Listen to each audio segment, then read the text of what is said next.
К тому же японским гостям представили туристический потенциал региона. О приоритетных направлениях сотрудничества между Японией и республикой в области внедрения передовых технологий рассказала председатель правления Алмаз-Эргенбанка Людмила Николаева. В своем выступлении она отметила, что в республике необходимо развивать гостиничный номерной фонд.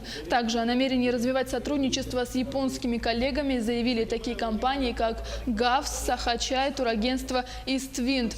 Особый интерес у президента Ассоциации российско-японского делового сотрудничества Фукуима Саоки вызвал туристический бизнес. Очень многие туристы из Японии сегодня ежегодно выезжают для того, чтобы посмотреть северное сияние в такие страны, как Финляндия, Норвегия, Швеция.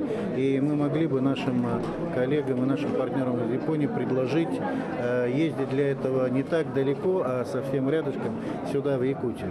И думаю, что эти проекты имеют право на жизнь, но для того, чтобы они были реализованы, конечно, нам с якутской стороны предстоит решить очень много вопросов, прежде всего инфраструктурного плана.